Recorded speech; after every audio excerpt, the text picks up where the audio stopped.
Well, Mr. Argo, it's good to have you with us here you're from the Arnov company, and my main question is that y'all are developing two pretty large complexes here in Dothan on two different sides of town. They're going to kind of run along at the same time as far as being built. Of course, Cottonwood Corners, you told us this morning, would be the first to be completed. How are you finding the climate here as opposed to other places, or are y'all building in other places as well? Is it just that you found that the Wiregrass area more conducive to business right now? Yes, sir. The Wiregrass area seems to be very positive business climate for investment. It helps too that we're familiar with the area because we've been invested here as a shopping center owner, hotel owner, apartment owner for some 40 years. I think the combination of familiarity and the fact that the Wiregrass is doing well economically has prompted us to consider these investments here and move forward with them.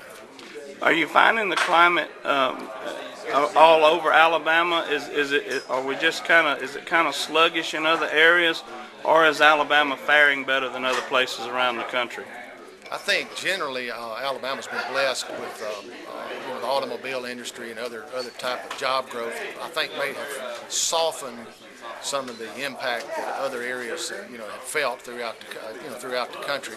And there are certain bright spots in the state, certainly Baldwin County, the Wiregrass area, the Huntsville area, and I'm sure I'm going to leave out some, but there are very definite bright spots in this state. And the state generally, I think, is faring better than some of the other states in the South for sure. Well, we're looking forward to having you in our community, and we can't wait to go shop at Publix. That's good news. We're excited too. Thank you so much. Thank you. Well, Matt, looks like everything's a go-ahead for the Cottonwood Corners and the Publix, and Mr. Argo had given us a lot of information about the business climate in general in the Wiregrass being so good. That's why they decided to come here. What can you tell us about our business climate right now, as opposed to, we know it's kind of flat in a lot of places, but it seems like we're doing pretty good. And how does these incentives like the brownfield abatement work into encouraging businesses to come? Well, John, the brownfield incentive was passed in 2004 by the Alabama State Legislature because they saw a lot of these dead, formerly used industrial sites just sitting there vacant, generating very little for the communities on the tax rolls, and so they created an incentive to entice redevelopment and revitalization in Alabama.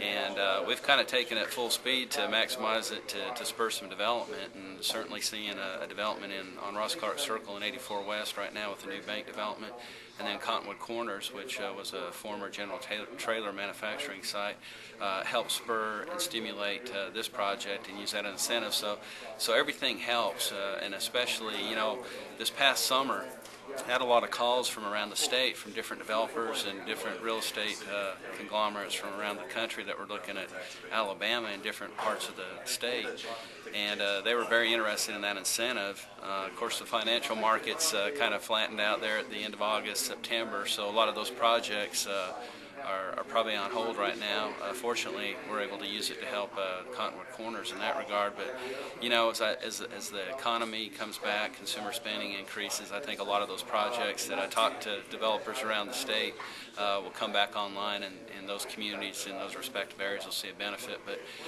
we are holding our own. We're still right around 7.4 unemployment rate. I know the nation and Alabama hit 9.4 this past month, so we're still about 2 points lower. Obviously we want to see more consumer spending in the nation's economy because that stimulates production, and we are a very driven consumer spending type economy right now. So when we see that creep up and increase a little bit, it's going to help all the manufacturers, it's going to help distribution, retail, the whole gamut recover. So hopefully we'll get through this period in our nation and our global economy here in the next 6 months and see a big turnaround. Still, the stimulus spending has not really, it's not gotten through the channels quick enough, so there's still a little bit of a lag, but I think at the end of this year you'll start seeing some things really move on and prosper. But also this past session, because we do have to adapt to the ever-changing economy that we're dealing with because of technology and innovation, we passed some additional incentives to entice some other sectors in Alabama that we were kind of in the back row, so to speak, at the plate compared to some of our other southeastern states. When you start looking at data backup centers, financial service centers, some of those processing centers, we didn't have any incentives to offer those type sectors. And you know, manufacturing's changing, as we well know. It's more automated, more technologically advanced, and it uses fewer people. So we've got to adapt to growing economy. So we were able to expand the incentives this session, thanks to the work with the legislature. That really jumping on and trying to adapt, be ready for that next 20 years. So I think that's going to help bring some other things into our market area and help hopefully keep us ahead of the game. Again, our cost index is very good, and we're very competitive, and we're just going to try to do whatever we can to be open to business here. And we have a pretty good reputation. I mean, we were recently rated very high as a low-cost place to live. A lot of senior citizens and other groups have named the Wiregrass area and Dothan in particular as very friendly places to come and live. All that stuff works together to help, doesn't it? Oh, it does. I mean, I think in today's world, you want to be a little bit of everything. We want the retirees. We want to have that 8th lowest cost index to bring more relocation folks in here to take some of the jobs out of Fort Rucker and some of the medical jobs that are offered here. We want to have a vibrant, high quality of life for recreation and cultural resources here. We want to build our infrastructure. You know, John, I think sometimes a lot of folks forget about how important it is to build infrastructure and how important that is to entice business to come here. They don't want to go somewhere where you're not going to grow. Right. And so I think our community, our city, our county are doing a good job keeping us ahead of the game. It's expensive. I know we got a big sewer project in the city of Dothan, which is critical for our long-term development. The city and the county are working on the water solution. So it's those type of things that are going to keep us ahead of the game. Thank you, sir.